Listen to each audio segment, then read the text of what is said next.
Mic check. Welcome to Club Shada episode 361. This is the March Q&A. I hope everybody's doing great. I hope everybody is in their best feelings. You can, of course, ask any question today because this is the March Q&A. So, did I put this right? There you go. Yeah. So, you can ask any question and about anything, because I have an answer for anything. So, can be the news, can be whatever you think about. I'll see if I have something to answer about that. Make sure you put your flags of where you represent in the chat, and we're here for a nice hour. This show is brought to you by Shada, where the gods of good fortune. Big up to our stream royalty, SOS Music CV, and for the month of March, and of course to all the sponsors who have been supporting this show since it started.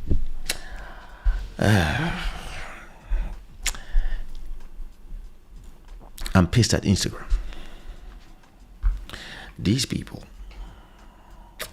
listen, these people. So should I change glasses? No, I like these ones. To explain to you the situation, right? And listen, as I'm talking, before I say hi to everybody, put some questions in there. Mountain of Inspiration, Ezekiel, I'm waiting for your questions. So, I receive some funny video somewhere on WhatsApp probably, and yeah, listen, some fun stuff, nothing special, and I decided to post it on Instagram. So I posted on Instagram. As usual, nothing. So usually when I'm on Instagram, I use videos that are already on the platform and I just repost them from their own tool. But from time to time, you can upload your own stuff, right? So I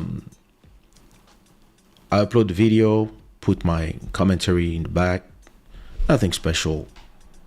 And then the next day I receive a message from Instagram telling me that I posted a violent video. I'm like, huh? And that's the video in question. And I'm like, this is not a violent video. This is some fun stuff that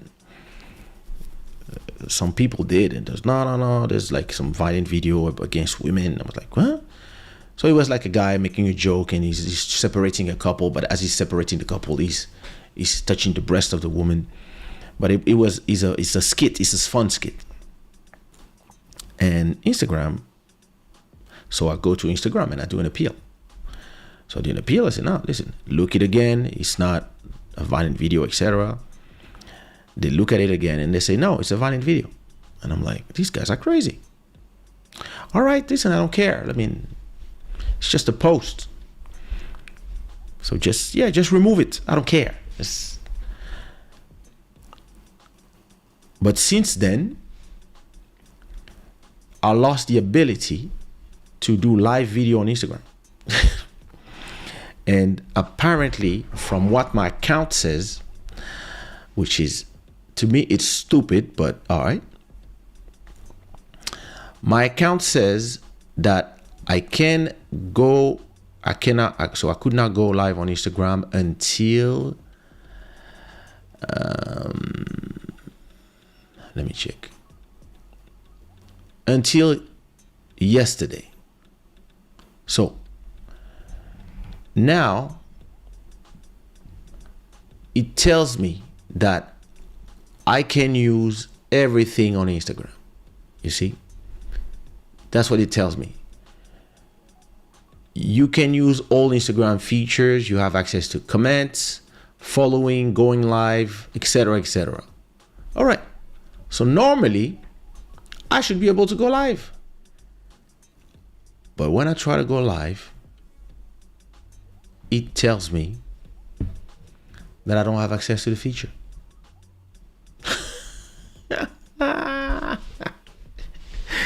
These people are crazy. These people are nuts. What? Like, yeah, what if I have a live stream that I have a deal with somebody? Like, these platforms and listen, these platforms told us, give us all your followers, give us all your give us everything and we'll take care of the rest. And now they're telling us, oh, you can post this, you cannot post that, and we decide if this is good or if listen, a few years ago, you would say that just, hey, listen, I'm not sure if I want to get the vaccine because I'm not sure if it's safe. And you were a doctor and like you were showing studies, you would get your account removed. Or you would get your possibility to talk to the world that they're supposed to give you removed. Or you get your monetization removed. Or you get X. Same thing now if you talk about, depending on what you're going to say about what's going on in the Middle East, what's going on in Congo, what's going on in Ukraine. Like, you pronounce these words, and depending on who's on the other side and what they think or what they believe is the right way to think, they can just remove features from you, the possibility to talk to people. I mean, I'm like, yo, why did we give you all this power if now you can just use it against us in sometimes if in an unjustified way? Because listen, if I posted something that was bad, I would understand. But the video has nothing special. It's just the algorithm thought that it was a problematic video. I said it's not. It's a sketch. I don't know if they watch it again or if not. I don't know. I don't care. All I know is they told me no, it's not a video that we want on the platform. And I'm sure this video is probably somewhere on the platform.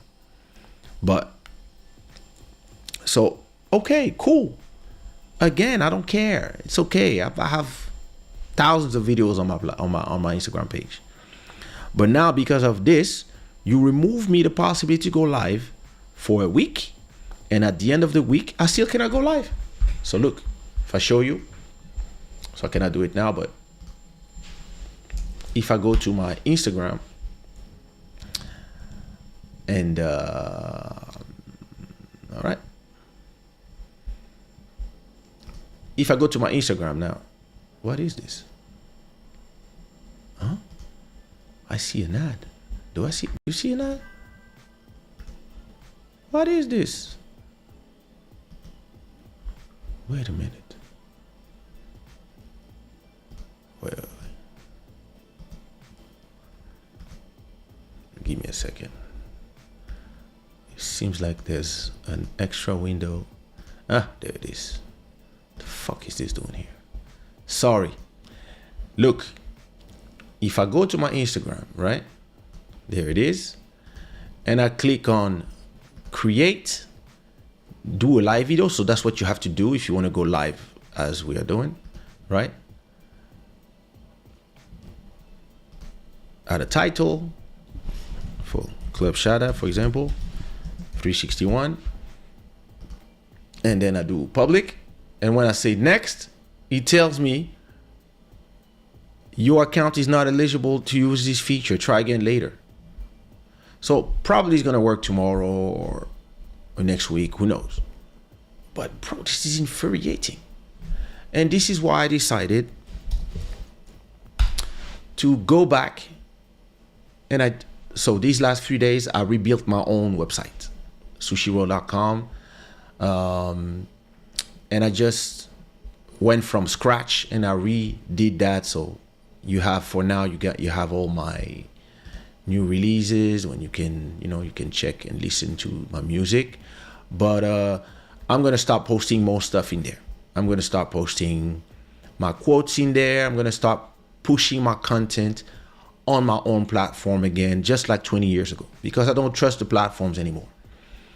I don't trust the platforms. I don't trust Instagram, Twitter, YouTube, because they want to do politics, and I'm not interested in them doing politics. I'm interested in them pushing my content, whatever it is.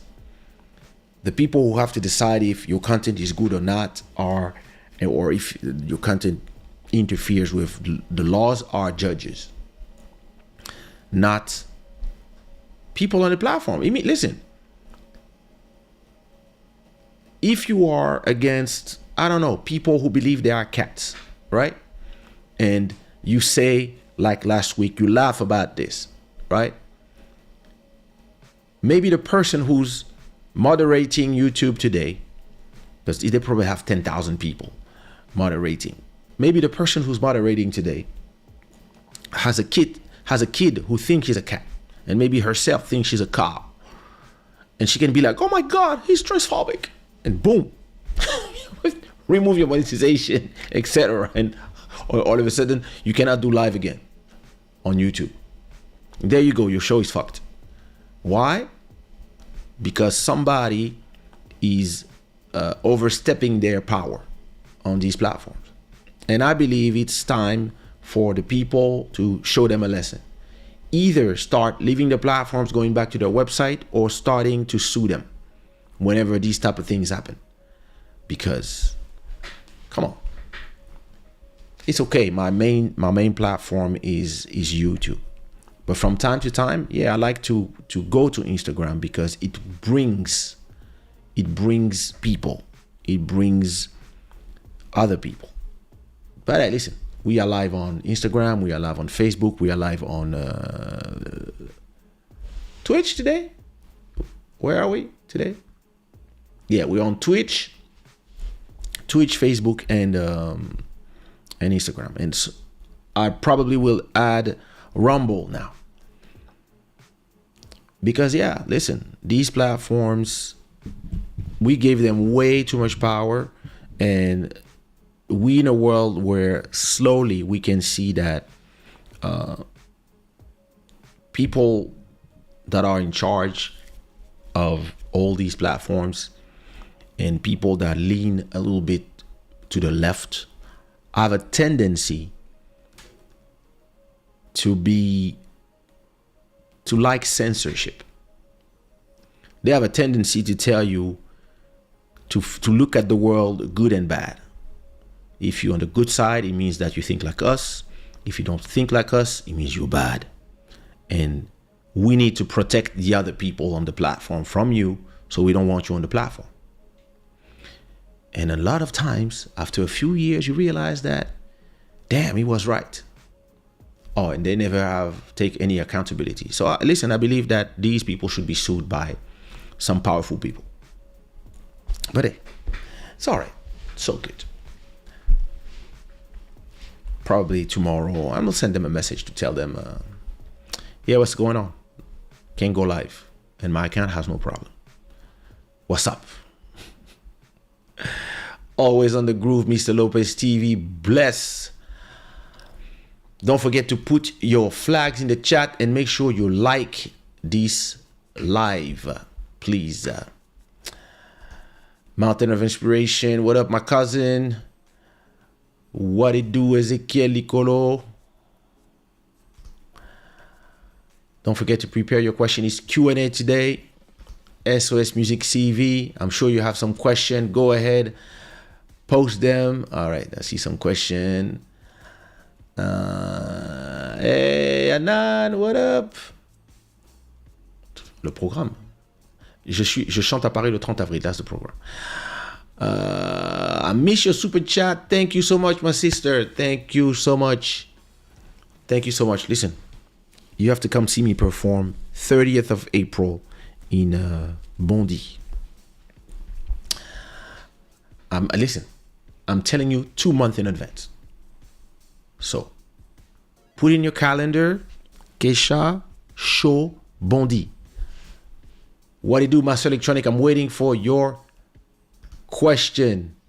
Papi Keshu, you have problems. All right.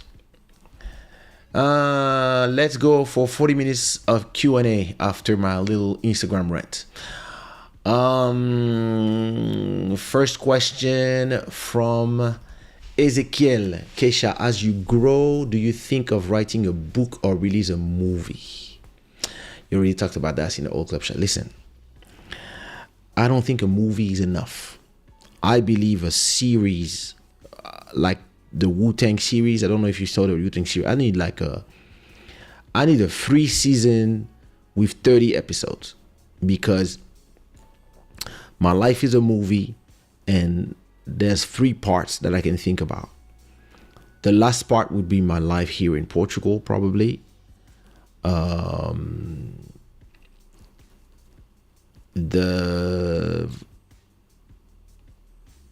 second part would be me becoming a label owner and pushing all these artists, and realizing that as I get powerful, a lot of people get scared and try to stop me. And the first part would be going from being born in Congo to living in France, going to school and becoming popular, starting to rap, and then going to the West Indies with Jean-Michel Hotin, etc., etc. And that's a long story.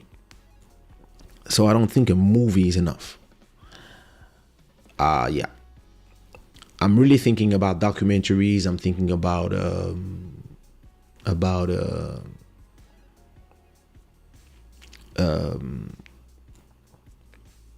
series.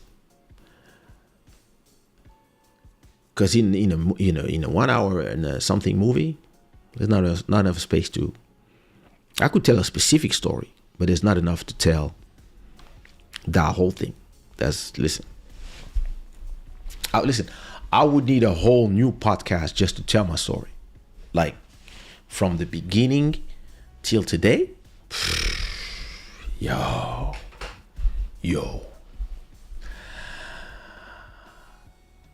But yeah, maybe a book. Because, the main theme of my book, if I would do it, it would be that I realized that I scared a lot of people. These last 30 years, a lot of people were scared of me. And a lot of people realized that if I got too much power, I would pass in front of them. And me, all these people, I was like, that's family. So I'll always be with them. But that's not how other people think. So yeah, would be more like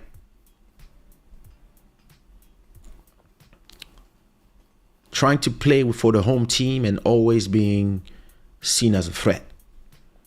And in the end, still passing everybody. So I guess they were right to be scared. SOS Music CV is saying, is it best to make different style of music or one type as an upcoming artist? I would say that it depends what is your trajectory. If you want quick success, you could make one type of music. The only issue being that you could end up making a hit, and then after that, if you go out of trend, it's over. Now, if you do different type of musics, different genres, you might actually be able, after a few years and a few singles, to blow up in different places at the same time. So let's take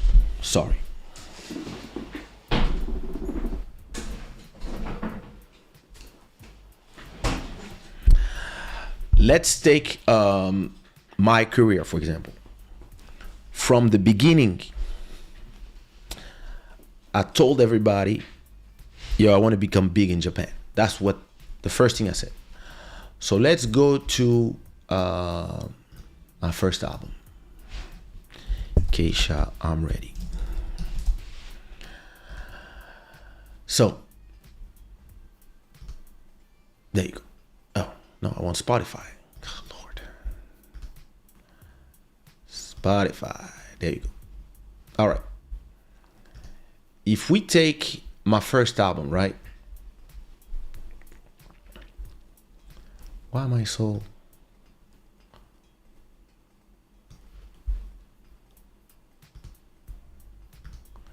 Don't mind me. Where's my camera? There it is. All right. So if you take my first album, right? Let me track my face here. There you go. If you look at my first album, I'm Ready. Well, listen, let's listen to it just for you to understand what I mean. All right. Track 1. 5, 4. Zouk R&B. Track 2. This is more hip hop with some Zouk in the back. Track 4, Black Sea. A mix of hip hop and Brazilian music. Track 4.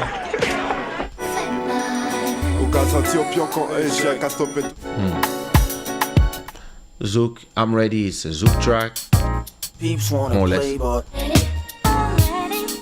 Zouk R&B. Track 7.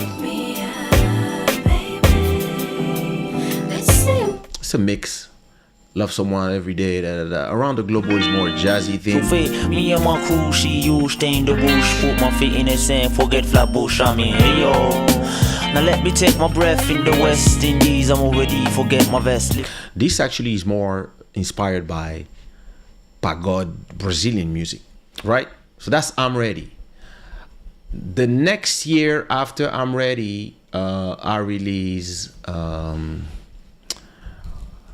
my album. What's the name of this album? I release Baobab. I mean, I produced those tracks, but I was releasing them at the same time, right? Was it Baobab and Bottle of Wine that I released before or after, or it was the other one? Anyway, no, this was after. Sorry, I'm never gonna find the name. Let me see. I release these tracks at the same time. So these are the same year, 97, 98. That's on Sony, right? At the same time, I was releasing tracks like this one.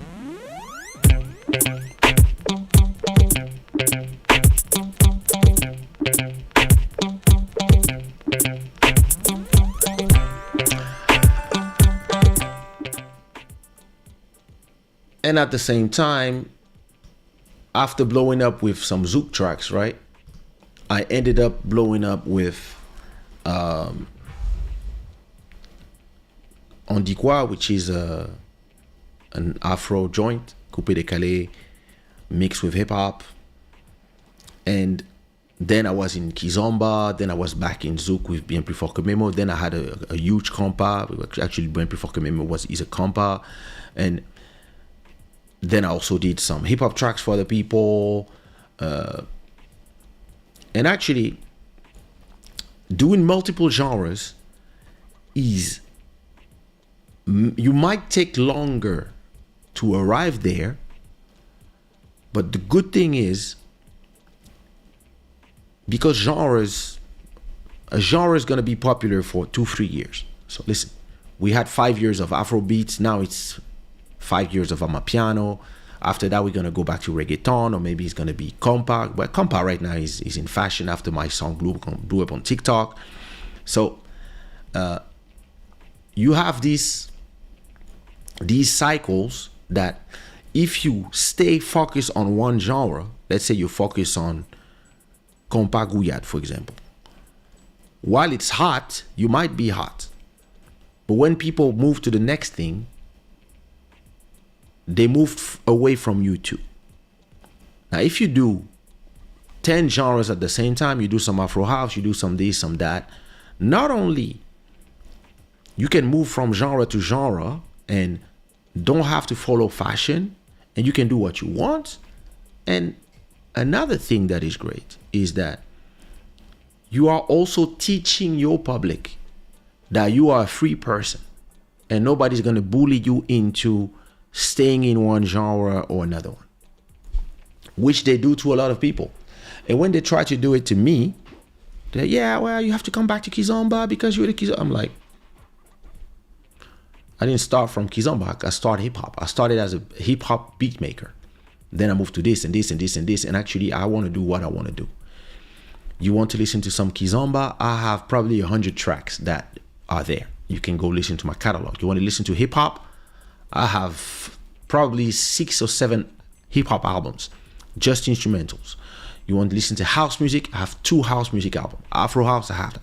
I'm a piano, I have that. This, that, Zouk, compa. I have every genre.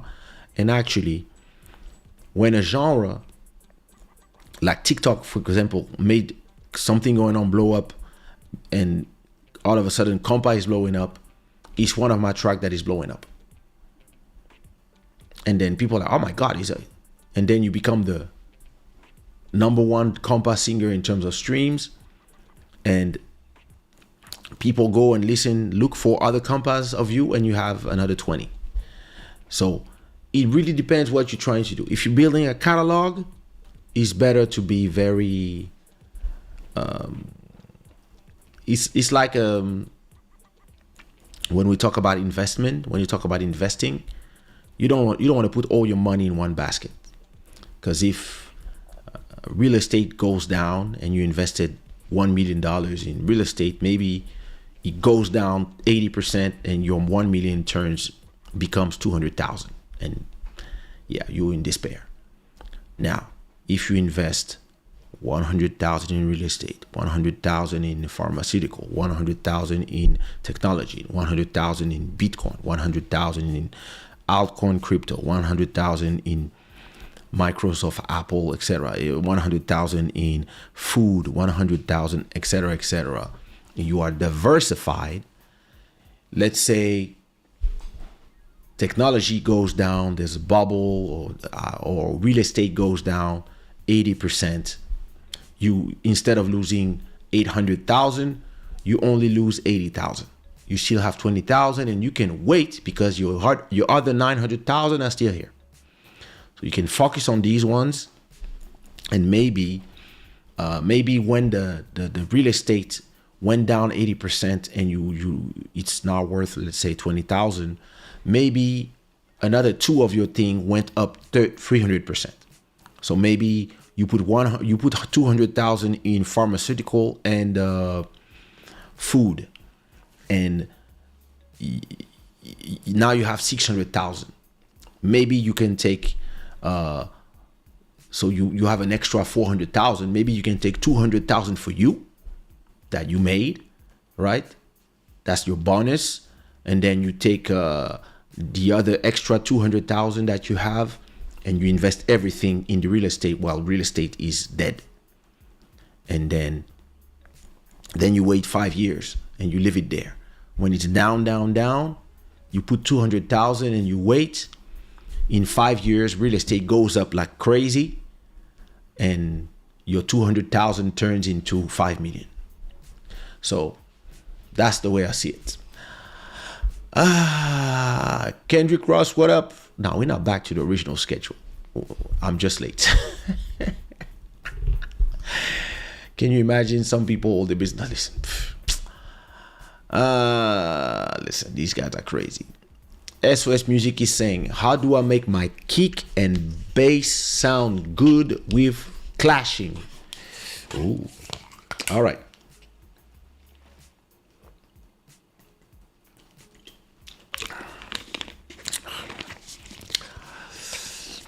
I'm gonna have to fire up Logic to show you.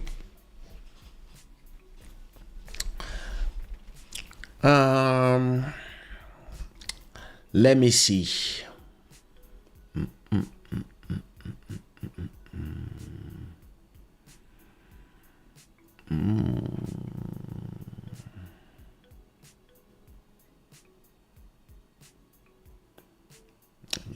Let me see. All right.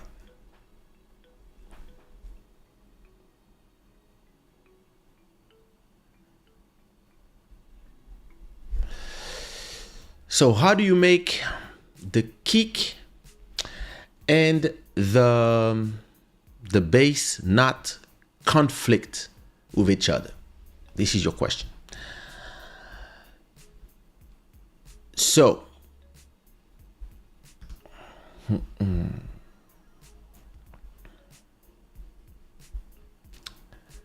here is how you do it.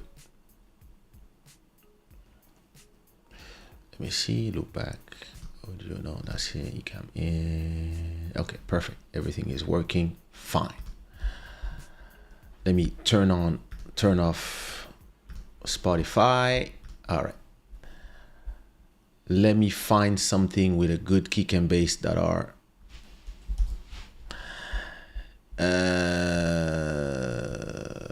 compositions.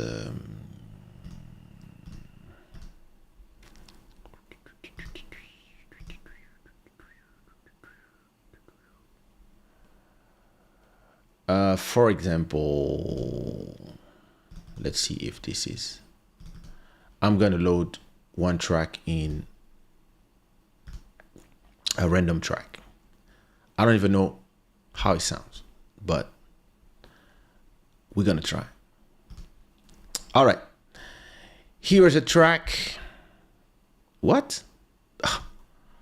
Logic died on me. I guess that track didn't want to be open. The hell? What happened? Hey. All right. Lord. Was it too loud for you? All right. Let's take this track.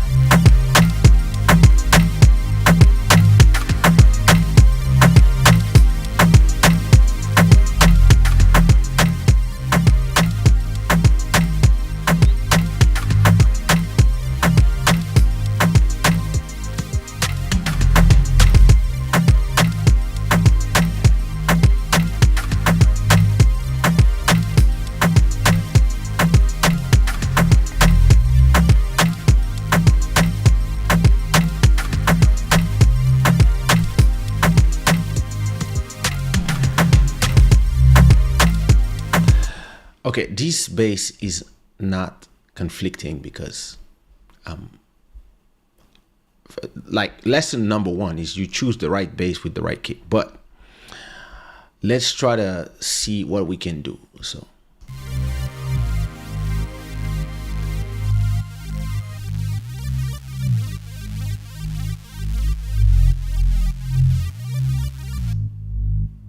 this is my bass. This is my kick.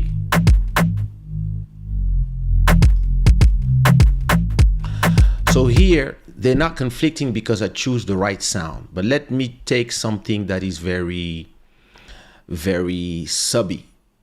Let me take a bass like a good sub bass like this.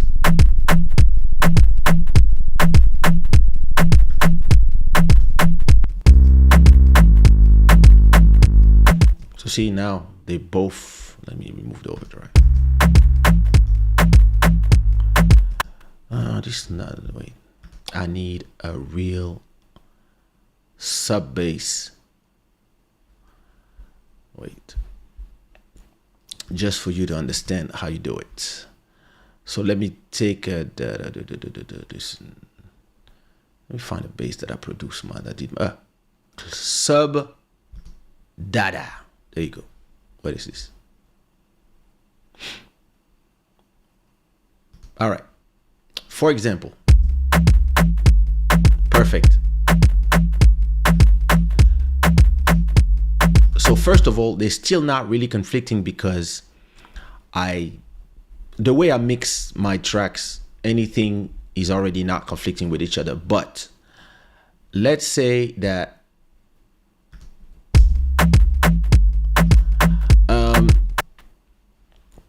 this is the EQ of the bass, right? And this is the EQ of, I don't need to put EQ on my drums because they already sound fine, but let's add an EQ to it. And let's also put this EQ. Let's change the EQ to put the same one on the bass as well. So now if you look at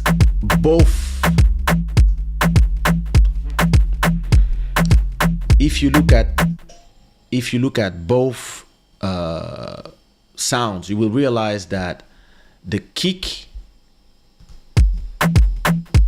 the sound that goes the lower is at 64 here, right? That's here. And if you listen to your bass, you will realize that the bass here, that's also around 64, that they are touching each other. So your goal here is to make sure that when they play together, they don't subtract each other, because the kick here and the bass here. So what you can do is maybe you augment the kick after, like here.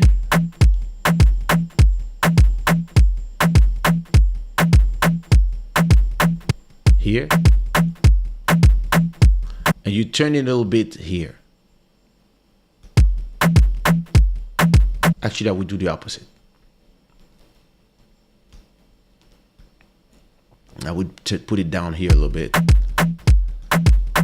And then in the bass, I would turn down just that part. But not too much, because you don't want to remove the sub.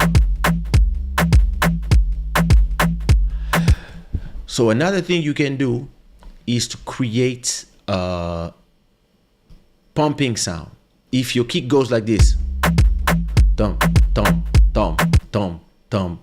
If you add a pump that takes the bass down every time the kick is up, for example, you have a plug by, this is a plug by Waves that is called One Knob Pumper. So if you use a pumper, what happens is that this goes down like this. Let me show you. If you put it to the max, it does this.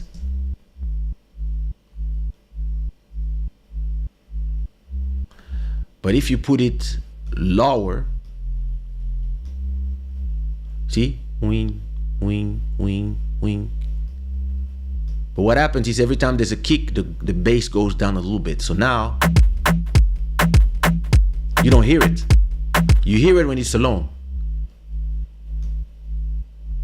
See? When it's on max, it takes it down all the time. But if I put it with the bass, the kick, you don't hear it. See? Now take it down a little bit. It's still there. And what it does is that every time they are supposed to conflict, it goes down when the kick is up. Ding. See?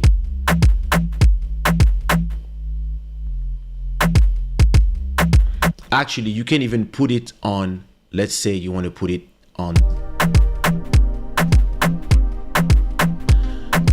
In the house music, they do it a lot. Let me put a pumper in every track.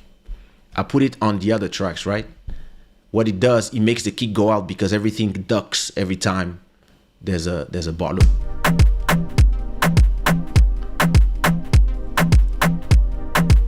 So it's very subtle, but that's a good way to make sure that the kick is not, sometimes it can be the chorus or anything. If you use this in a very subtle way, this permits you to handle this part. Now, another thing you can do, it is something I do all the time actually, is to create to take a okay, you add an EQ. Let's say, let me take a normal EQ, but that is like, it's not that it's hard to understand, but it's, once you understand it, this is easy. So you put a compressor, right? You take a compressor and then you create a side chain, meaning that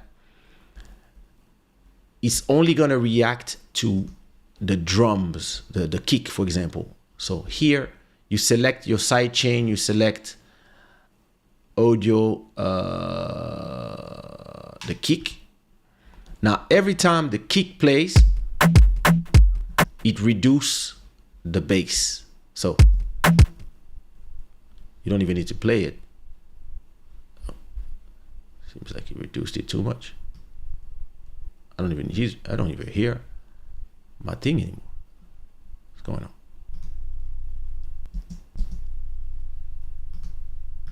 Oh, okay. Don't mind me. See, if I add, see, it's following the kick now. So every time the kick plays, if the kick doesn't play, so if I remove the kick here, it's normal.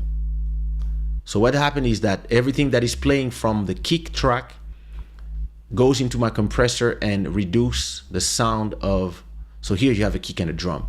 But now if you change the ratio down a bit,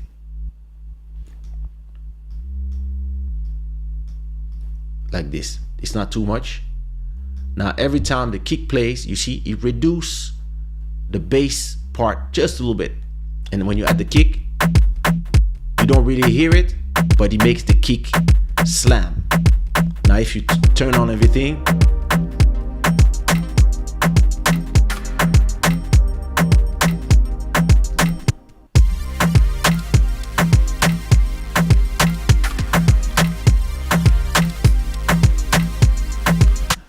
so yeah, you have different techniques. You can do it with the EQ. I like to do it with a side chain, but it's not that easy. It's complicated. It's kind of easy. I would recommend that you can send me a message on Instagram and I'll send you some videos, or you can just type side chain on YouTube and you're probably going to see a lot of videos.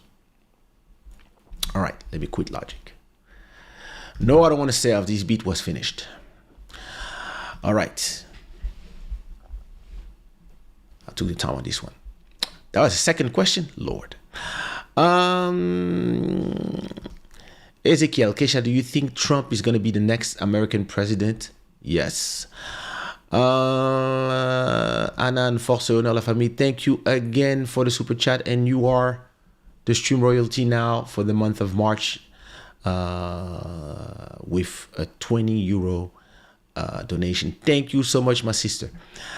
Ezekiel is saying, Kaysha, do you ever think of doing a TV cartoon for kids or something similar? Oh, listen, at a point I wanted to do a whole YouTube channel for kids way before Baby Shark, because it's not that hard now to do it. And listen, with AI, I might actually create tracks for kids and then have the AI do the videos for me. So I might do it soon. Let me turn off the AC. That's not the right app. There you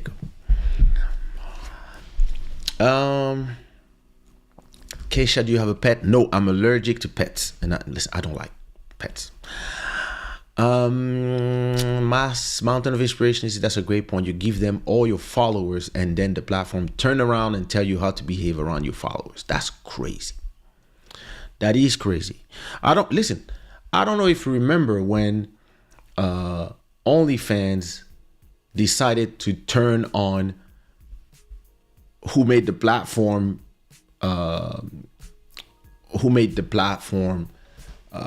big, which was the adult content creators.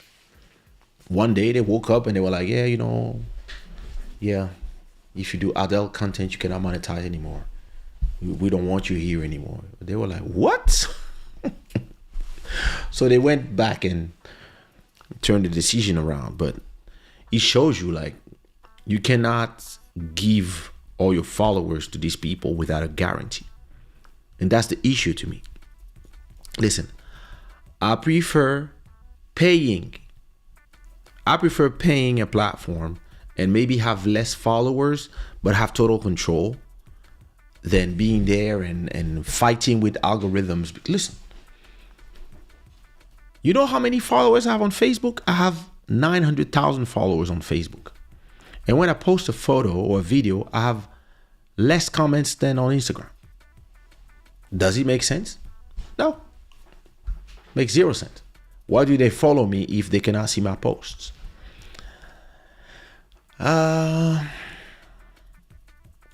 Tu n'es pas à Bayonne vendredi? Si, je pars après-demain.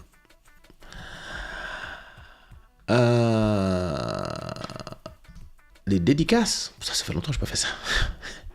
S'il le faut, il y en aura. Il y aura des photos, hein, au moins. Master Electronic King, how much do you have in your bank account now? Why you want to know what's in my bank account? There's enough. Antoine Durand, my bro, what up, my brother? I hope you're doing good. Claudia Sofia, mwah. Emery Agnon, what up, my brother? How you doing? Acapella Killer Beats, what up? Listen, here's somebody that has a great name. Listen, I'm going to do a show about branding, and I'm going to do a show where I'm judging everybody's name, because a lot of people have horrible names, or they don't think, when they take their name, they don't think about the fact that the brand is going to represent you. And sometimes if you don't have the right brand, or you remember when MJ Wemoto had his channel name Motomoto. So Motomoto was cool, but the problem was the movie. Every time you type the search, it took you to the movie, not to his channel. And now that he changed his name, when you type his name, you arrive to his channel. So yeah, we're gonna do a branding conversation. Everybody that's in on Facebook, make sure you subscribe to the YouTube channel. Who's sending me a message at this time? Kendrick Ross is saying, how did you learn all this?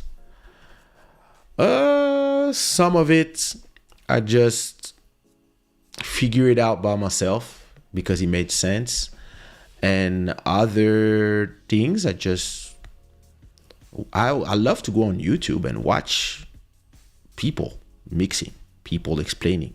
Like when I have a problem, let me give you an example. So my new website, right? Let me show you. Wait, let me do something quick. All right. So this is my website.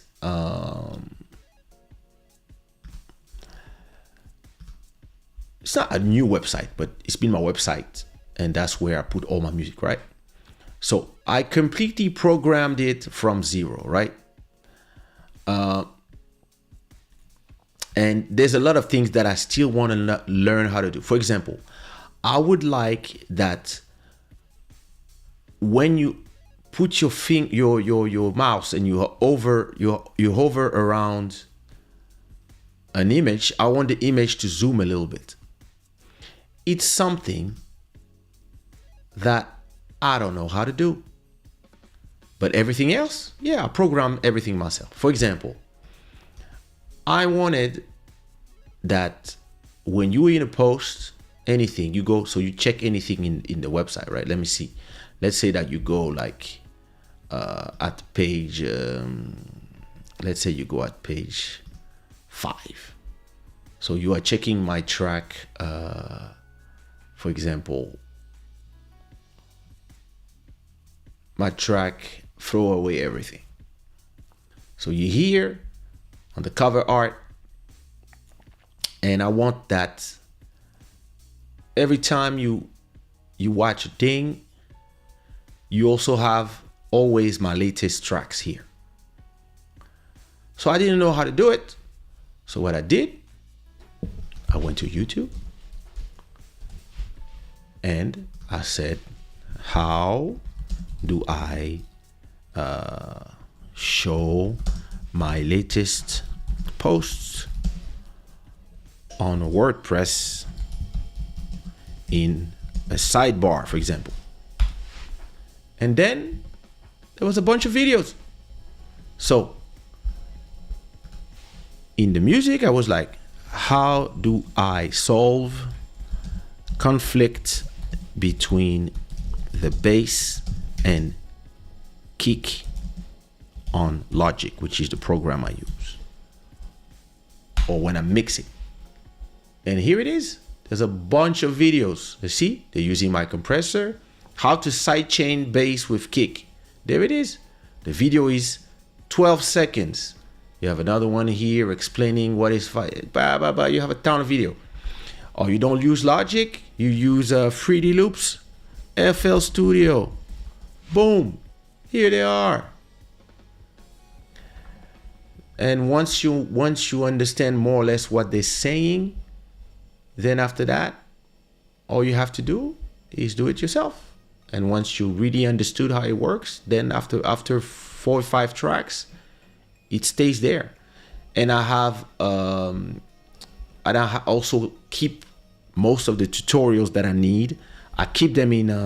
I keep all the links in my navigator. So whenever I forget how to do something, I can always go.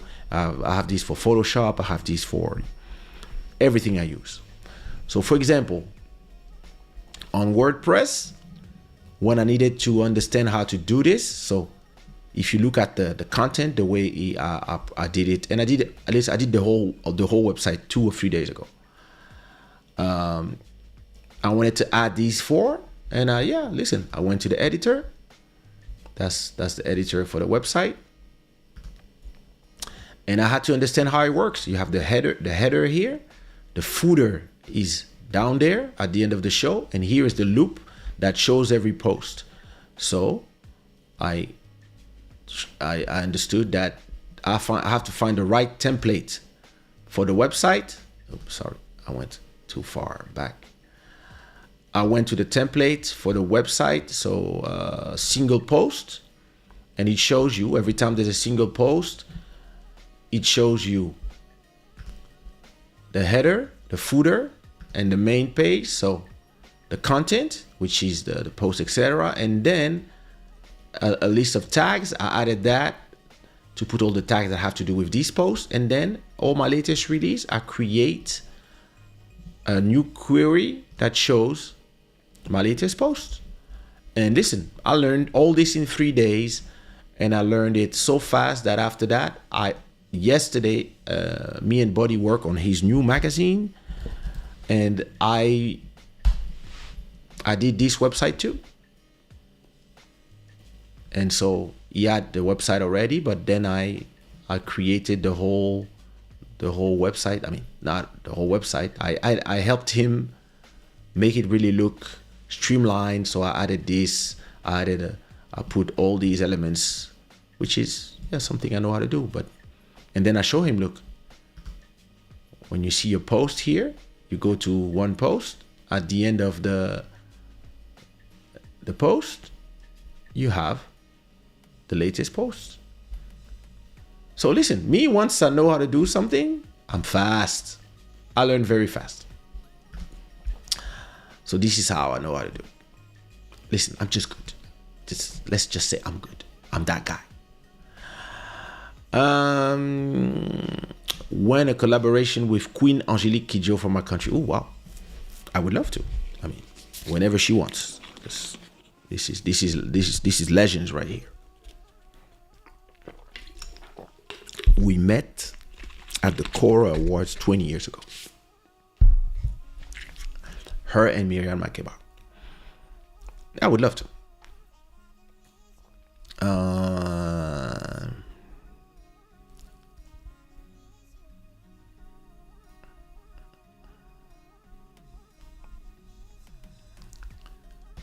What up, Adi Vega? Can you tell how you became with Sushiro? I'm not sure about your question. Maybe you can ask in Portuguese. But if it's how did I create Sushiro, listen, I just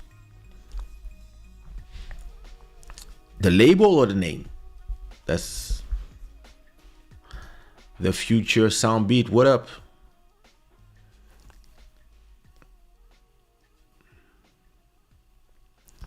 Edgar is saying, Kaysha, I love your music a lot, but I like the one from Something Going On. It's unreal. I love greetings, Kaysha. Thank you so much. Thank you so much. Blessings, blessings, blessings. Thank you. Well, listen. I guess we did our 1 hour Q&A. So sorry I was late. The label. Last question, unless some people have. Say, yeah, what do you want to know about the label? Let me know. How did I do it? Why I chose the name? What is the exact question?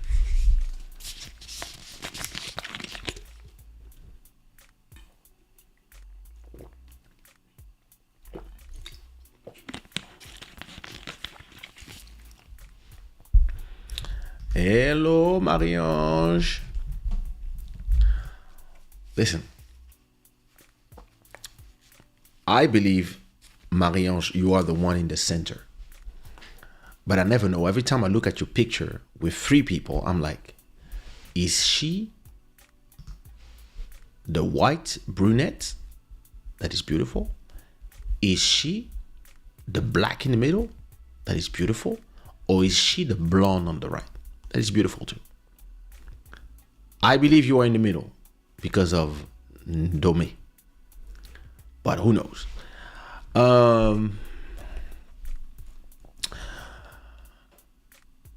The idea. Listen, you're going to be pissed because I keep asking you question for your question. What idea? The idea to do a label or the idea to name it Sushi Raw?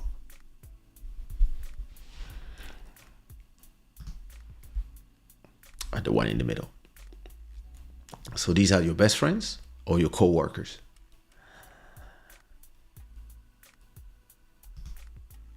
O nome traz muitas boas recordações. So the name reminds you of good things. There's an album of Nene Sherry called Raw Like Sushi. I told the story before. There's a video on my channel that tells the story, but in reality, by 2001, I had a whole team of people that wanted to sign with me. Everybody was behind me telling me, all right, listen, we want you to lead us. So 2002, I was like, yeah, it's time for me to do the label and sign other people. And listen, my idea is always the same. Some want to play football. That's great. Me, after a certain time playing football, I was like, I want to own the stadium. And then I want to own the team so that if I play or if I don't play, I make money from every game.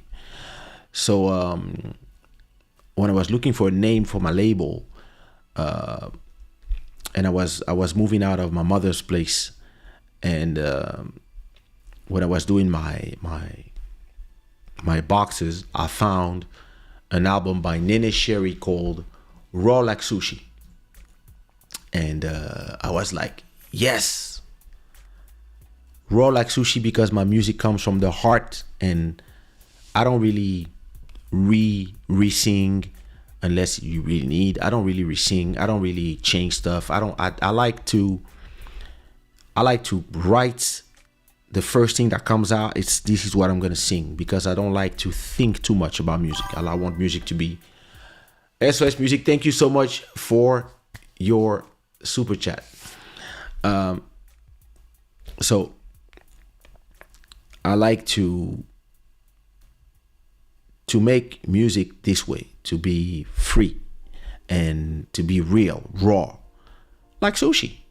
So Sushi Raw, that's it. And everybody think it's because I love sushi. Actually, the first 10 years of Sushi Raw, I was not eating sushi at all. I was like, raw fish. And then at a point, because everybody was always taking me to sushi restaurants because of Sushi Raw, I started liking sushi, but only salmon ones. It is what it is.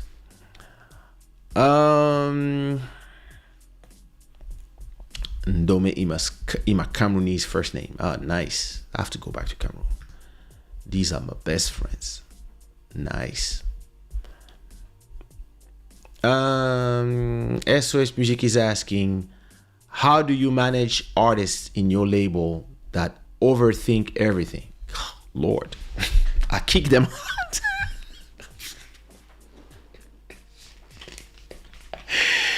I'm joking. Listen, I believe that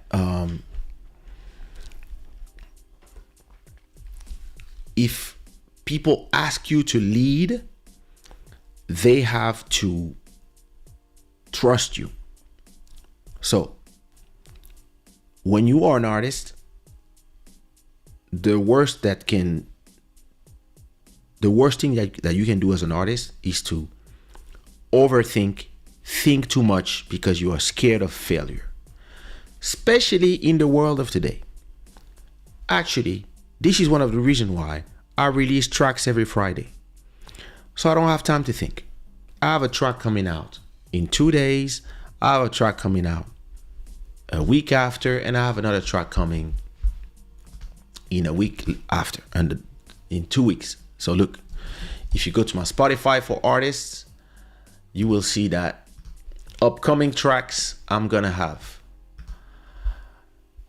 I Won't Sleep Alone Tonight is coming in 2 days with Malcolm Beats. After that, I have So Much, which is an Amapiano crazy track with MJ Wemoto. And then after that, I have a beautiful house music track called Falling Out of Love Often with an artist called Buddy Nice. And after that, I'm going to mix it tomorrow, but I have another track that is coming, so 1st of April or 29th of March with a new artist that is not known yet, but I checked on Instagram. I like what she does. I said, hey, let's do a track together. This is coming. So I have these 4 tracks already. I have the whole month of March already done.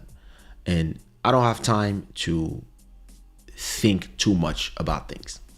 So the way I dealt with overthinking in the label was through deadlines.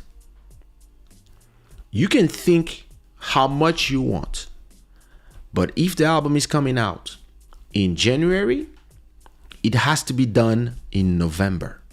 So we are in July. I don't care. You can think, you can this, you can that, you can ask yourself all the questions. In November, I want my master. And that's it. And at a point, somebody has to drive the whole enterprise. So when people think too much, ask themselves too much question, always scared to not function, etc., you just tell them, we'll see. Because I'm going to tell you one thing about music that you can tell that artist or show them the video. In the end, we don't decide. Who decides if it's a hit, if it's going to work, if people are going to love or not, is not us. Who decides is the public. The algorithms will show to the public or not. And if the algorithms show to the public will decide we like it or we don't like it. And if they like it, it's okay. And if they don't like it, it's okay too.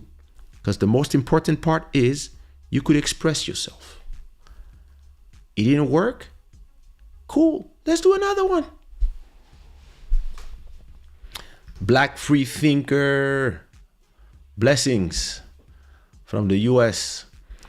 Lionel Mocha is asking,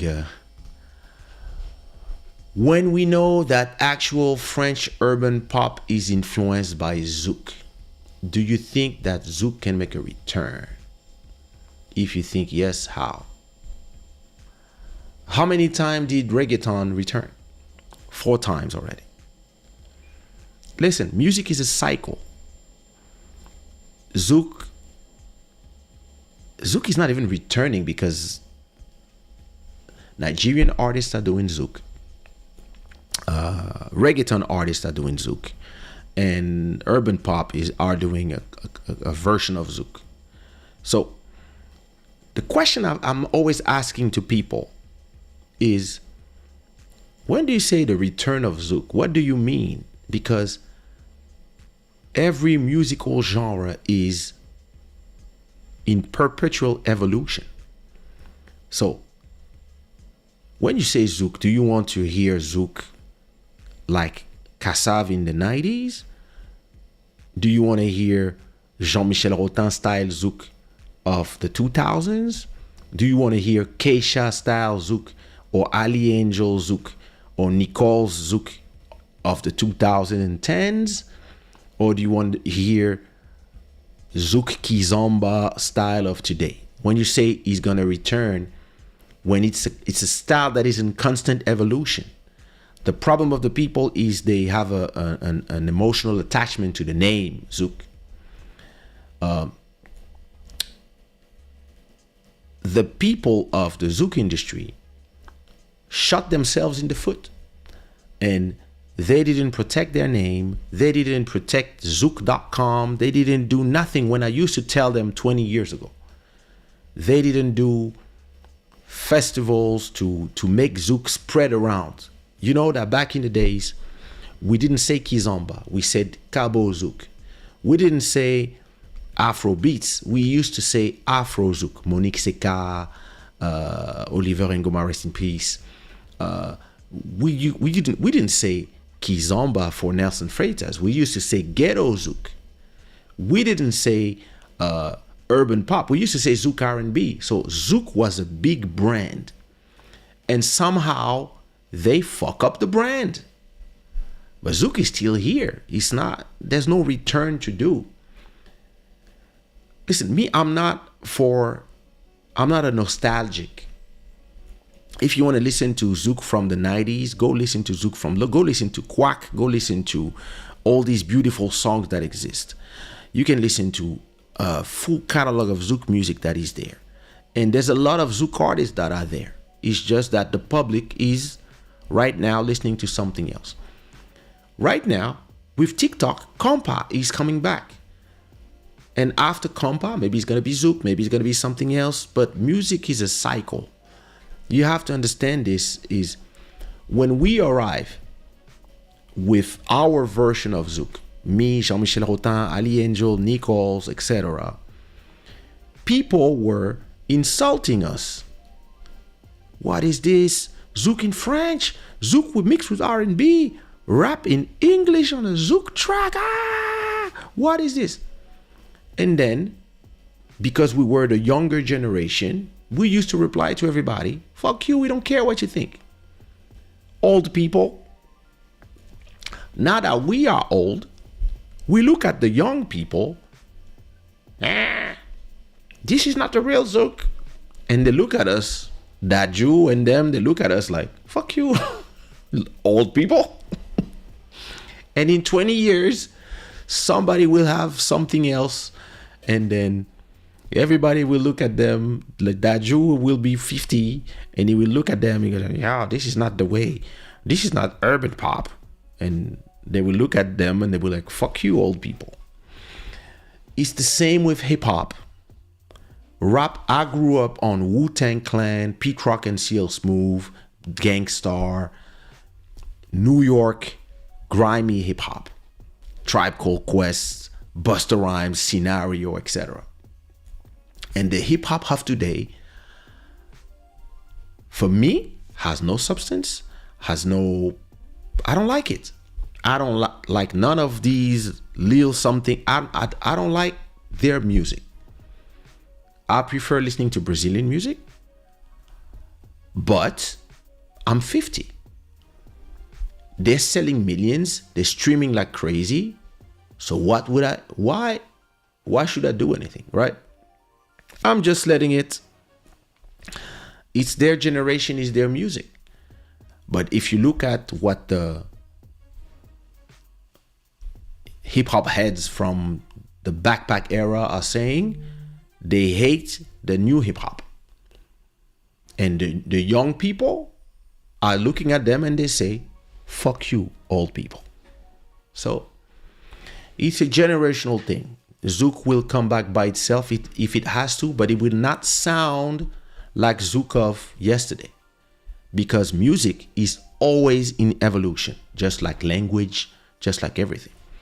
The way I speak French, for example, is probably different than the way people speak French. Like when I grew up, there was no words like le bando or le bendo. We didn't use those words. And it's just life. There's evolution. So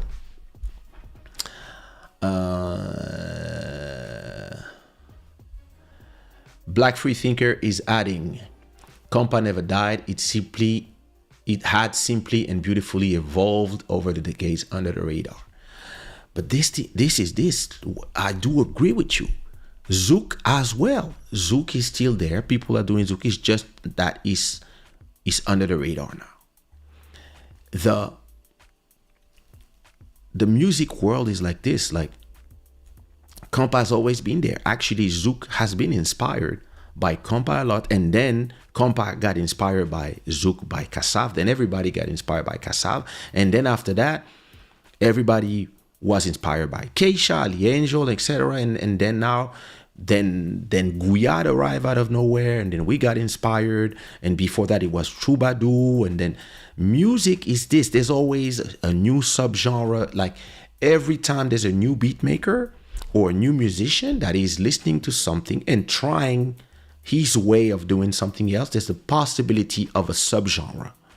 And that's how music is evolving. And when you listen to Something Going On, my track being the number one compa track, Guyad compa track, because the people in Brazil have no idea that it's not a compa, but they call it compa.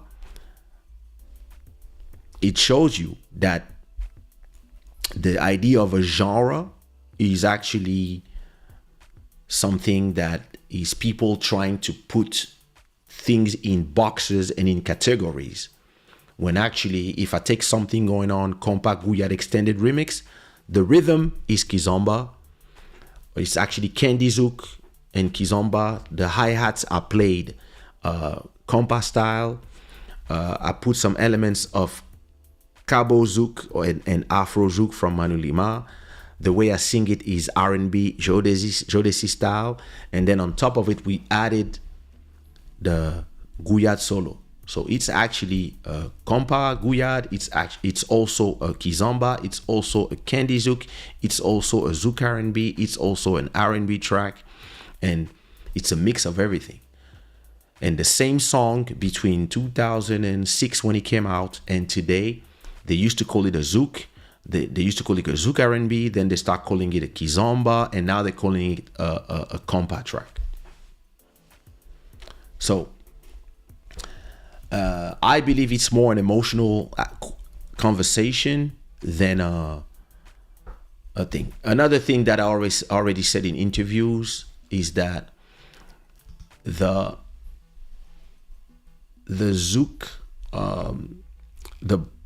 the issue with Zouk compared to compa is that when the Haitians back a few hundred years ago became the first Black Republic, they became their own country island.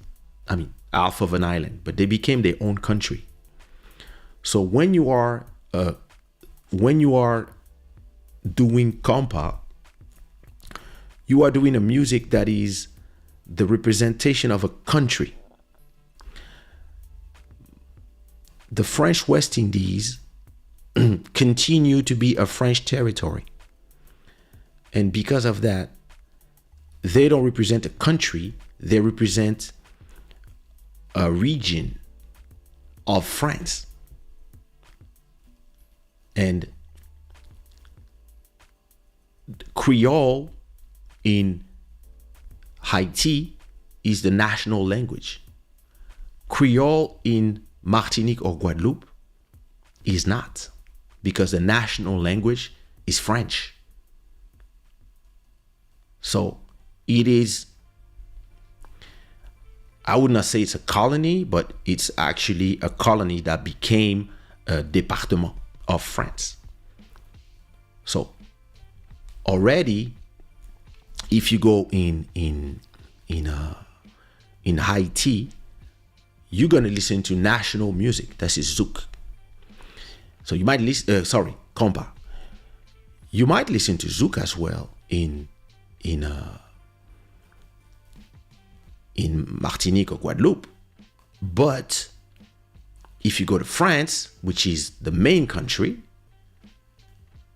you're gonna listen to a little bit of Zouk in the Zouk stations, not elsewhere. I mean, some tracks make it out, but all this is also part of the problem.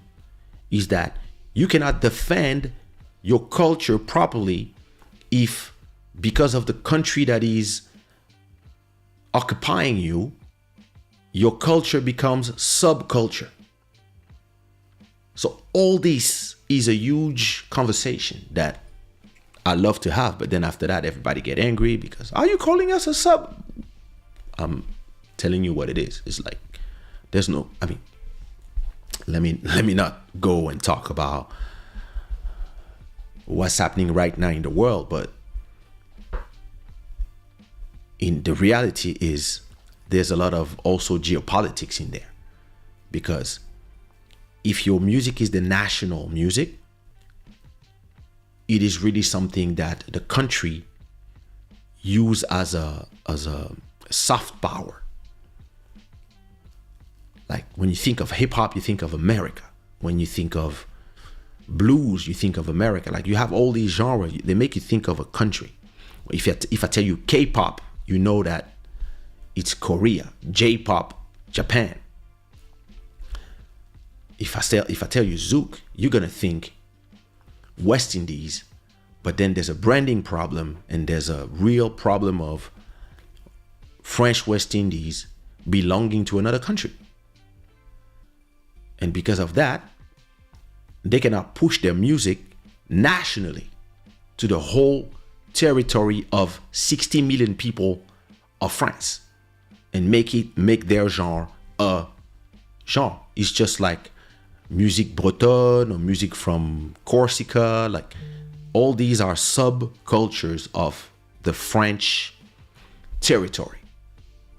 And France own a lot of territory. That's why I always look at them as a hypocrite when they say, oh, well, you cannot invade other countries. I'm like, but that's a long conversation. So yeah.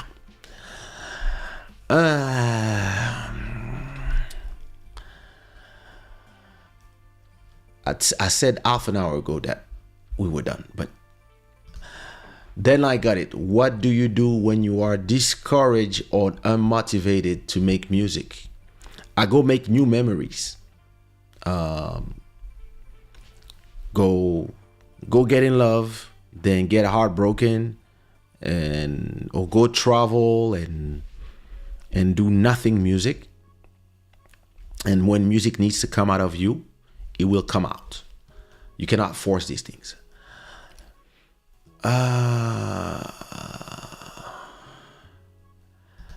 Where did you hide your artist by the name Margie from Nouveau Départ? Oh, Lord, this girl is amazing. Actually, her and all her family. She's fine. I talk to her from time to time. Listen, the problem I had with Margie was that she was too young. At that time, I wanted to sign her and to work on an album with Section Zouk. But because she was 14, 15, there's a law for minors. Meaning that you need permission, and you need permission of the state, of the parents, and a lot of things for her to work as a minor. So whenever she would have to do shows or a lot of things, it doesn't go to the same law as somebody that is 18. So I was willing to work on tracks with her, but then the partners were like, it's gonna be too complicated because of her being a kid. So that's why we just did that song. And listen, she already had her thing going on with her sisters and the whole family as singers. But yeah, we got discouraged by people and lawyers telling us, listen, it's gonna be complicated. Like, because every time she's gonna have to do a show, you're gonna have to need a permission, etc. Da, da, da, da. She's 14, it's too complicated. Like, wait 4 years. So by the time she was 18, 19, I moved out of France. So, but she's good. Actually, I'm gonna invite her for you to Club Shada, because yeah, we still talk from time to time. I should invite her on the track now. She's probably 25 now. MK Prod, what up?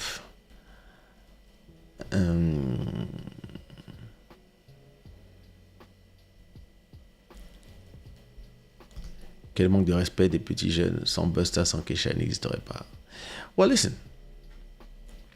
Everybody come from somebody, and everything is a remix of something. But listen, when I was their age, I didn't respect nobody either. I mean, I always respected the elders, but I didn't care about their opinion. So, listen, I remember me being the first guy, first of all, to dare sample Kassav and to rap in English on a Zouk track. Listen, a lot of people were looking at me like, yeah, this is not Zouk. Look, what are you doing to our music? Oh, tu dénatures notre musique. And I was looking at them, I was like, listen, I'm just an artist making my art. I don't care. I'm not trying to revolutionize music or your genre. I'm just doing my thing. Leave me alone. The problem is I revolutionized their music at the time. So after that, yeah. But that's what art is about. You propose something, the public decides. And they decided. OMG, please tell this to Black Americans with all due respect to our global influence. Listen. It is complicated. but that's an amazing conversation. Listen, I had a conversation about this whole thing with a journalist, and she was like, oh my God. Wow. You need to write a book. I was like, look, listen. It's complicated to be on my shoes and having always people telling you don't belong, and at the same time being the natural leader. It's complicated. All right, last question, because it's time for me to go. It's midnight here. Music makes a huge part of soft power. Yep, that is true. SOS Music is saying, what was the one move that changed everything in your career? Every move I do changes everything. That's the way I think about it. There's no one moment. Life is a series of decisions, and every decision counts. Listen. Let me give you an example. There was this girl named Taina. And I heard her sing. We knew her mother from a friend of mine, and she was looking great. Actually, I just wanted to go to the movies with her, then go to the restaurant, then take her home. That's what I wanted to do. But I have rules when I work. If I work with you, I'm not having a personal relationship, romantic with you. I don't mix business and sex. This is a very bad idea. But I really wanted to go to the movies with her. Like, she was looking great and etc. So she arrives at the movies looking great, amazing, nice dress. And she's like, okay, before we go to the movies, so listen, we are at the Starbucks at Châtelet.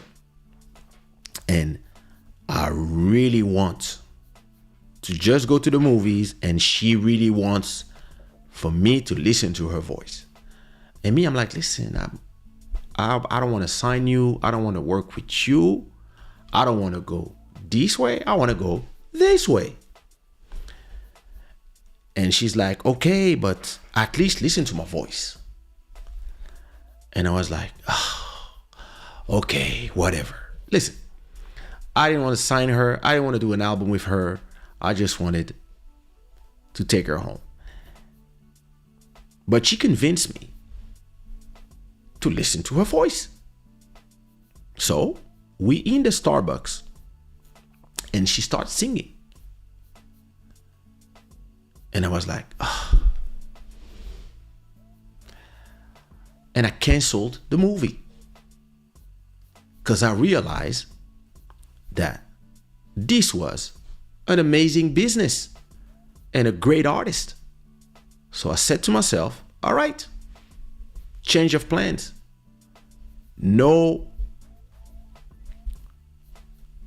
trying to be with her. She's an amazing artist. I'm going to work on an album. And we did an album, and the album is still making me money to this day. So that was a life-changing decision, and it changed her life too, because she's still releasing music. Go check her latest single. And these is small decisions that I took when I'm like, listen, all right, listen, I'm not going here. I guess I'm going there. And that's how you can, if I was not a person with self-control or doesn't respect myself or whatever, what I would have done, I would have tried to do both. Bag her and at the same time try to work. And probably because of emotional thing, it would have fucked up the business and maybe the album wouldn't have come and I wouldn't make money from it every day as today. So every decision count, not just that one decision. Every decision counts. Every decision. So I believe that the decisions that change everything in my music careers are the decisions to follow a set of rules that, yeah, listen, I don't mix business and sex. I don't mix friendship and sex and friendship and business. If you're my friend and we are talking business, it's a business conversation. Listen, if I sell a photo, let's say somebody wants my wife, who's influencer. Somebody wants my wife to wear a dress or to wear a wig or to wear some glasses on her Instagram, and so we organize an influencer posting on a date, etc. Let's say I sell it for 500. All right, I sell it for 500. I tell them you send us the thing, and I organize everything for my wife. When I receive the 500 and we do the photo, we post everything, the client is happy. When it's time for me to pay my wife, I give her 400. And because I did the management for this whole session, so I take my 20%. This 100, I pay her 400, and everything is fine. And she doesn't come to me with, yeah, but I'm your wife, you could. Listen, no. Here's your 400. This is business. Now listen, once the business is over, she still has my credit card. She can continue spending other things. But when it comes to business, I'm in business mode. When it comes to personal, I'm in personal mode. The error of most artists is this one. They mix everything. They think because we don't agree in business, we have to fight each other personally. No. Listen, sometimes I talk with friends of mine of deals. We're talking about sometimes 200,000, 300,000, 500,000, and sometimes the deal doesn't go through. I'm not pissed at them as friends. It's frustrating as a business, but listen. Separate the two is the best decision you can take. But every decision counts. Every decision. The small ones, this one, that one. Sometimes that small decision might change everything.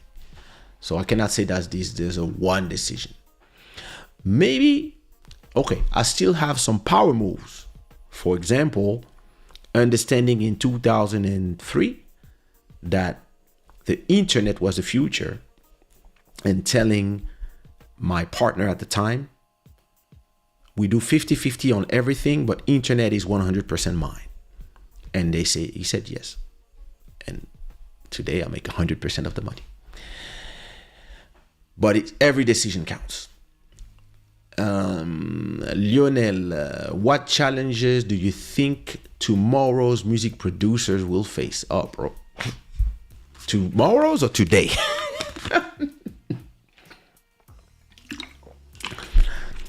Listen, technology is the biggest challenge, because I remember having a conversation 10 years ago with a beat maker that I remember telling him stories of me getting 3,000 euros per beat, and having a conversation with an Angolan artist in a club, and him telling me, yo, listen, how much for 3 beats? I was like, it's 3,000 for a beat. He was like, okay, can we negotiate at 8,000? I was like, yeah, well, for 8,000, I can give you some beats. And it's like, yeah, but when can I have the beats? I was like, tomorrow. I have a lot of beats that are ready, so tomorrow we can meet, you choose some beats, and then you pay. So the guy was like, okay, 8,000? I was like, yeah, 8,000 for free, okay. He was like, okay, give me 5 minutes. So we in the VIP in the club. He leaves, I don't know where to talk to, I don't know who, his sponsor or his own, go in his car, I don't know. But he comes back in the middle of the clubs with an envelope with 8,000 euros in bills of 100. Just like that. I'm like, he's like, yeah, you can count. I'm like, we're in the middle of the club. So I leave the club. I go to my hotel. I count the money. There's 8,000. I'm like, yo. And I leave it at the hotel in the safe. And I come back to the club. And I tell the guy, wow, okay. What beats do you want? And the guy tells me, don't worry. It's Kaysha. So whatever you think is good for me, I'm taking because you're the guy. I'm like, okay. So I told him, listen, so in this case, I'll send you your beat in 1 hour. I went to my computer and I started listening to everything I had. I have a lot of beats, my beats online in a Dropbox. So I was listening and I was like, yeah, this one, this one, this one. So I took 3 of my beats that were already mixed and I sent him everything on an email. And the guy was like, already? I was like, yep. Listen to them and tell me if you like them. He heard them, he loved them. And that's it. So I'm telling this beat maker that this happened around 2006, right? But I'm telling this beat maker that story in 2012. In 2006, there's only Kaysha in the Zouk and Kizomba field. The big respected sought after beat makers were Kaysha, me, Ali Angel, Nichols, Thierry Dumergue,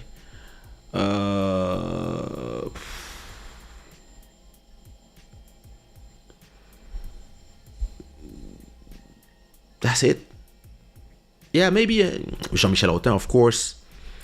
But the ones that were really like in high demand were us, right? So I tell this guy these stories, these war stories, right? And then we signed publishing in 2012. I signed into my publishing the same year that I signed Malcolm Beast. What up, brother?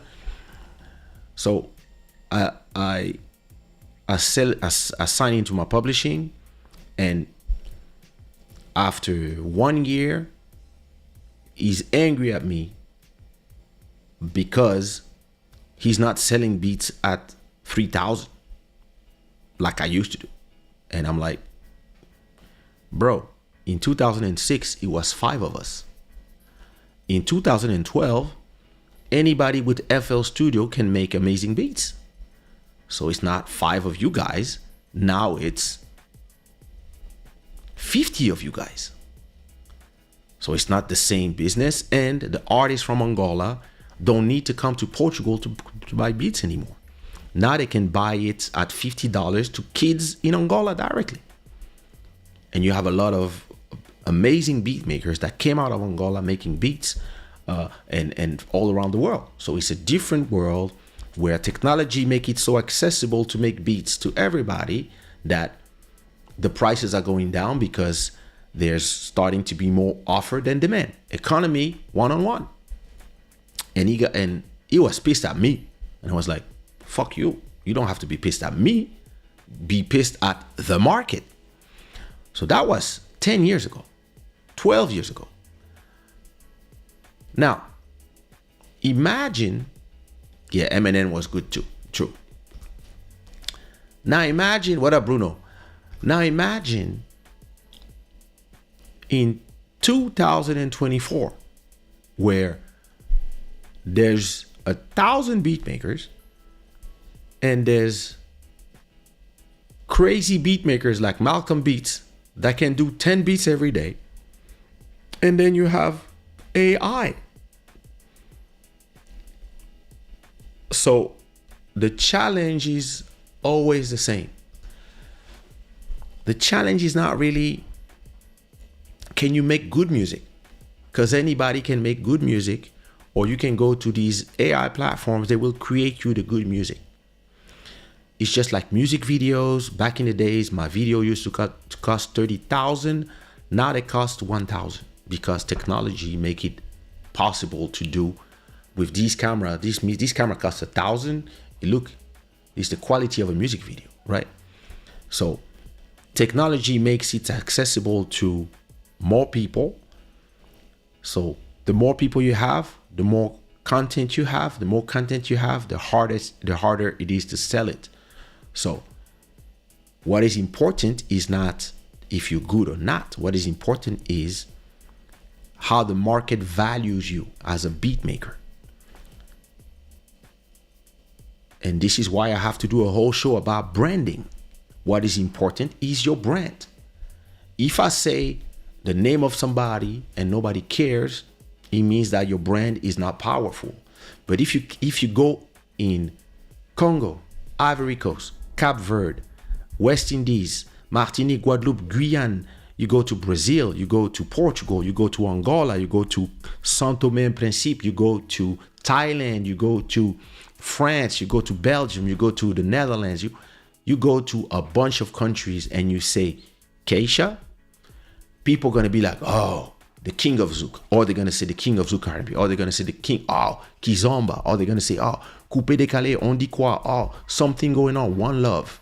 They're going to say amazing beat maker, or they're going to say, yeah, the record label, or they're going to say, oh, the artist, or the brand Kaysha is a household name.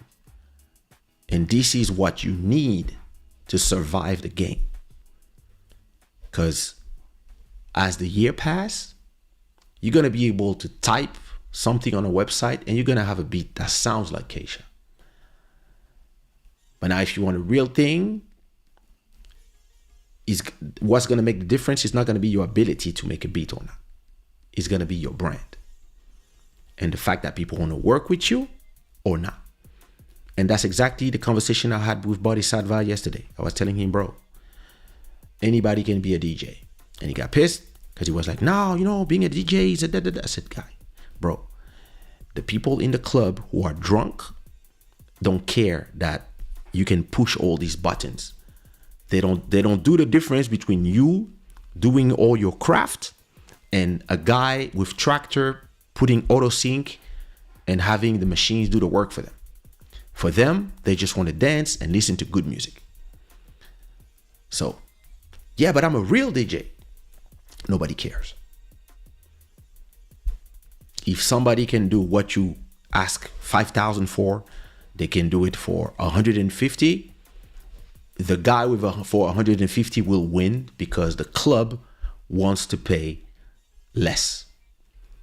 unless your brand is David Guetta level and people are not calling you for your technique, they're calling you for the brand because they know your brand attracts people. So you always have to understand there's the market, there's what you think of yourself, and there's your emotions, and there's the reality. And the truth is somewhere here in the middle.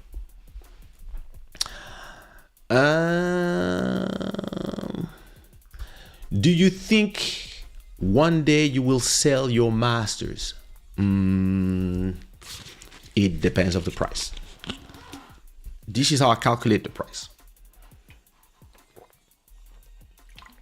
Let's say that I generate fake numbers because I probably make more, but let's say that I generate 10,000 every month. All right. If I generate 10,000 every month, it means that, let me take my calculator. Every year I make 120, right? Because 10,000 multiplied by 12 months equals 120. So it would take me to make 1 million, right? It would take me 10 years to make 1 million. And to make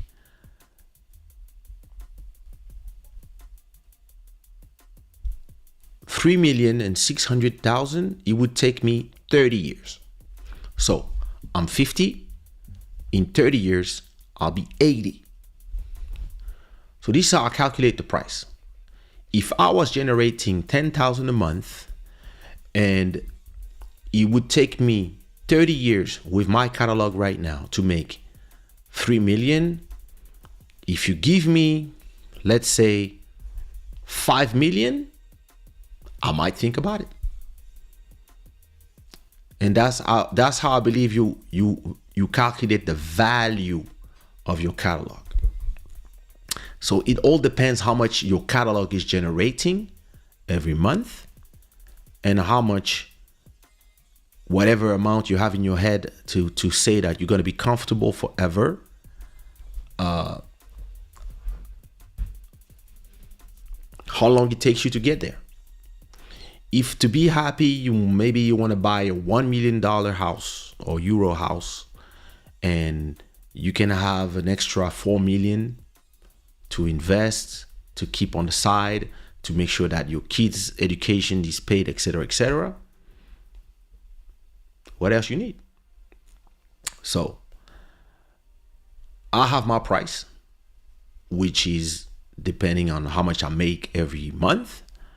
And my price has changed because between 2022 and 2024, what I make every month has multiplied by 2. So if somebody can convince me that whatever I'm making right now, they can get me to my next objectives, yeah, I sell. Why not? I don't have an emotional attachment to masters. Those are money generating assets. And yes, there are songs, and they continue to be my songs because I wrote them, I sang them. I like the fact that I own them because it generates revenue all the time for me. But if somebody tells me, hey, listen, whatever you in the course of right now, how much you generate, in 30 years, I can give you all that money, or I can give you 40 years of whatever you're going to generate right now. Oh yeah, take it. And with that money, I'm going to buy other catalogs from other people. Or I'm going to buy YouTube channels. Listen, mental gymnastic is everything in the game. How would you market your music if you were an upcoming artist? TikTok, my own website. I would have a YouTube show where I would play my music. live every time it comes out on Friday at midnight.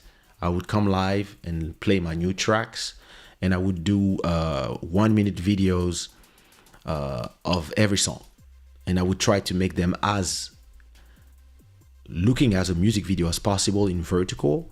I would do like for every song I release, and I would release a track every week, and for every song I would have a TikTok video, an Instagram reel, etc. So, and as you can see, because I'm that guy, this is my latest single.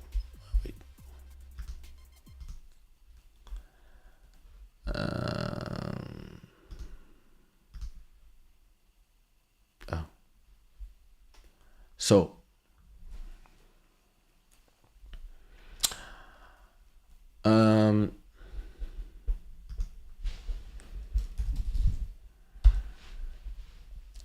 so let me show you. This is my profile on Instagram. And here is my latest.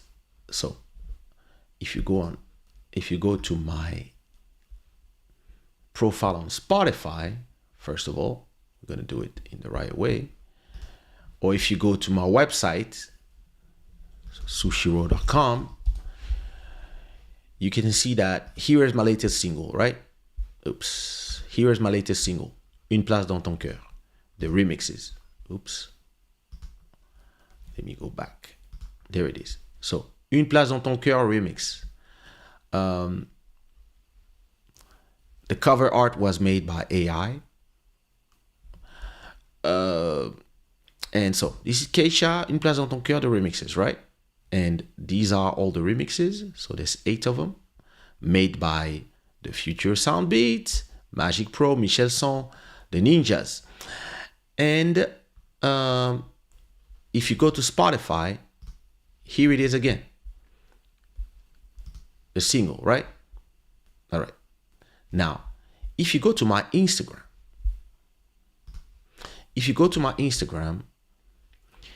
this is me, 3 videos filmed exactly where I am right now, in vertical, of me singing the song, the remix.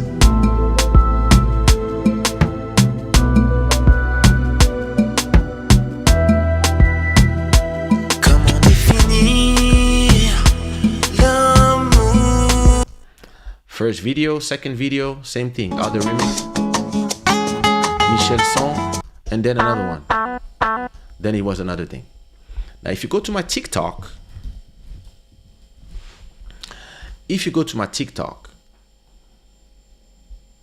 here are the same videos. And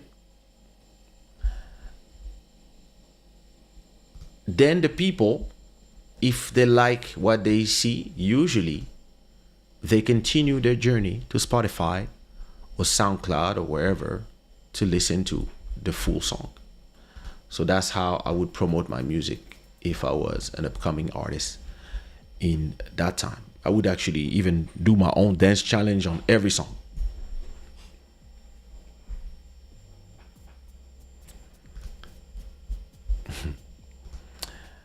What up, Frankie? What was your biggest challenge and the biggest lesson you got as a Zouk music mogul? My biggest challenge was actually the people, realizing that inside of the Zouk industry, I had a lot of enemies, not because I was a bad person, but just because people were scared of me becoming too powerful and having maybe the Zouk music leader be an African maybe was a problem for some people. They ended up actually losing the market to a bunch of little Congolese kids anyway. But I really thought that I was making music with respect for the art itself and the respect for the West Indian culture, the French West Indian culture, the Zouk culture, the compa culture. Like me, when I do music, I try to really pay respect to to the people, and at the same time doing my thing. But as people started realizing that I was smart, they started plotting and trying to listen. First year, we generated 700,000 euros. And when you generate 700,000 euros and you only spend maybe 20,000 to create 3 albums, the same people who were like, yeah, we'll see, they're like, and when you, the owner, is from Congo and Portugal, your main artist that is generating a ton of money, half of the money, is from Morocco, Sumia, and then the other artist that is generating money is you, and then the third one that is generating a lot of money is Elisio from Cape Verde. A lot of people had a strange reaction. And us, listen, we were just doing our thing. We were having fun. We were just enjoying being there, going to the West Indies, and people were loving us. But then inside of the industry, people were starting to turn on us and plot against us.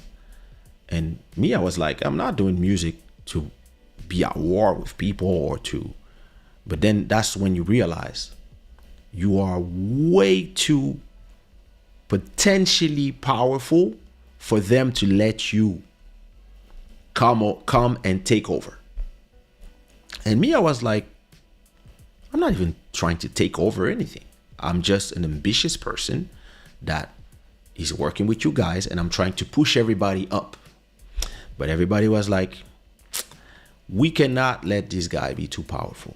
So the thing is this, I never lie. I don't like to lie. I'm a person, I prefer telling the truth to people.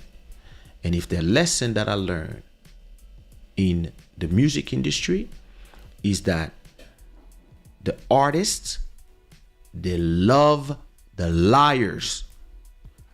If you tell them, we're going to do this, and it's going to take us 10 years to arrive there, but in 10 years, you will be invincible. And somebody else come and that they cannot prove how they're going to do. They don't have a plan, but they just arrive and say, oh, I can't believe that Kaysha is going to take 10 years to do this with you. Listen, I respect Kaysha, but oh, listen, in 6 months, I'm going to make you a star. They will run with the liar. And I've seen this happen times and times and times and times again. And that's when I realized, oh, it's not a game for me. And that's when I left producing artists, because I'm not somebody who is willing to exploit people and lie to them and tell them, yeah, don't worry, you a queen, you amazing. Everybody will love you in 10 years. Just do some hits. Because that is not true. I'm a guy that tell the truth to people. I say, hey, listen, I'm going to come to people and say, listen, you're 25 now. In 10 years, you were 30. Everybody that is 10 years old today will be replacing you in 10 years. Because they're going to be the new upcoming. And they're going to push in the back. So we're going to work today at 25 so that at 35, you are cool and you don't need to do shows and you don't need to do this and that, and you go gracefully into legend mode. And when you have these conversations with artists, and I would tell them, listen, the kids who are 10 today, when they are 16, we are going to have me making music and them, you're going to write the lyrics for them so that when they replace us, we make money from them. You are Ronaldo in the football field. If everybody that is 10 years old when you are 20, you sign them to your future team. When you are 30, you look at them playing and you make money from the stadium that you bought. That's how I think. But you know how the artists replied to me?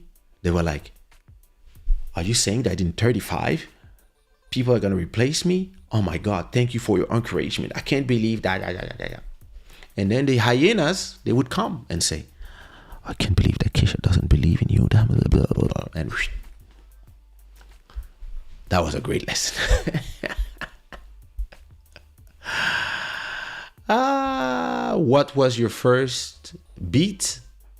Oh, listen, it was made on a Commodore 64 and it was a house music beat. I don't have it. I used a program called Soundtracker. I don't know if you know Soundtracker, but let me go on YouTube and show you how Soundtracker works. It was on Amiga, I think. Amiga Soundtracker. Yep, this was Soundtracker. It was a program that looked like this.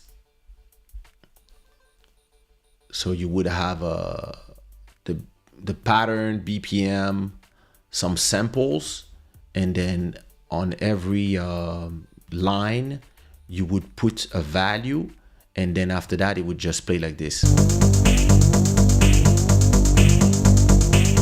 So you see, and then yeah, that's how you would make music on Soundtrack. And I was making music that sounds exactly like this. That was my first beat, and that was probably in 19...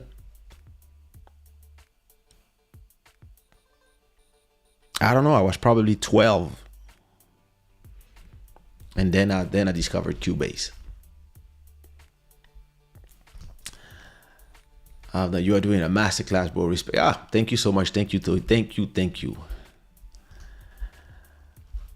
Are you still using the Roland JV? You made some bangers with that thing. I'm still using it, but now I'm using it as a plugin.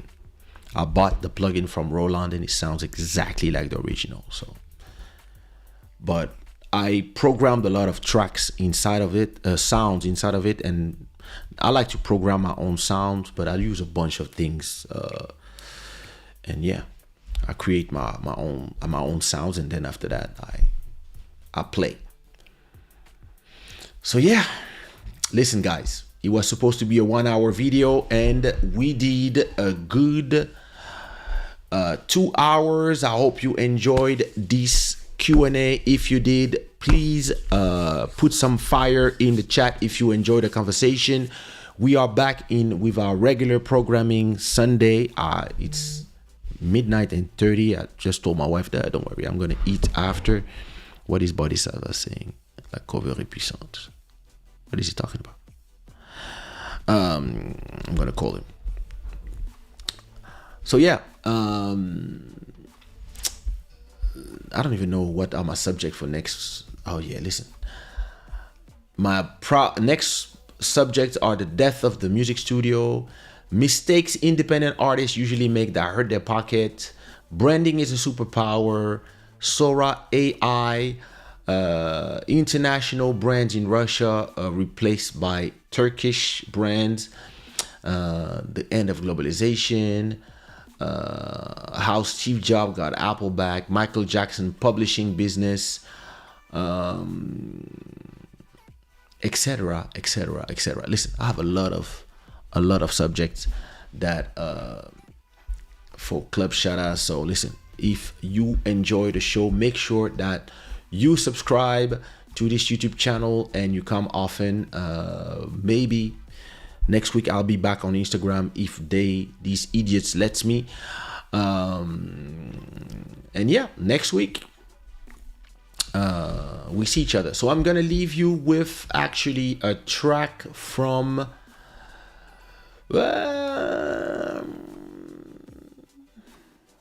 that's a good thing. What can I listen? I wanna look for something that I've released long time ago. So let me go here and find something from like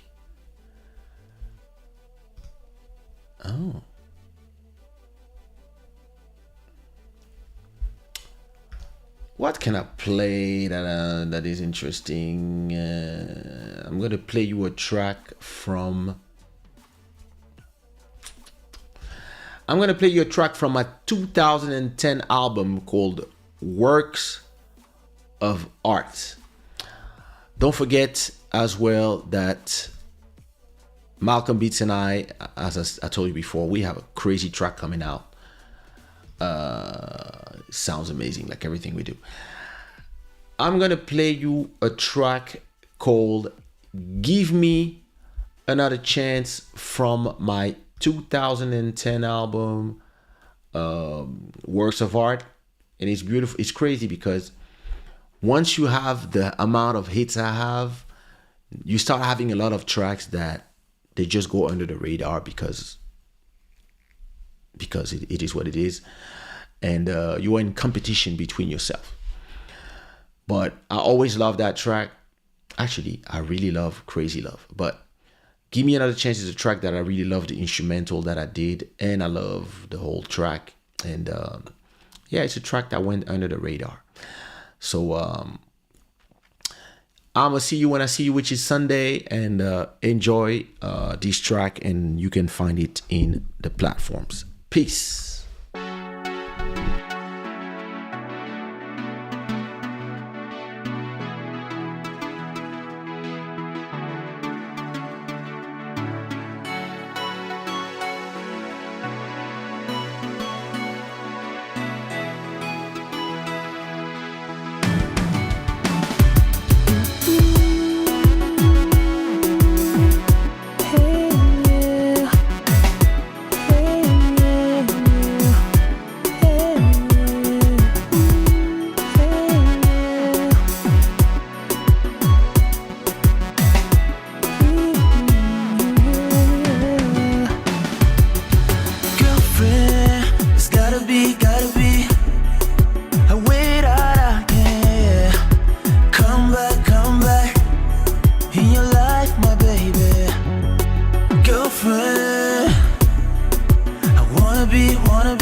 love.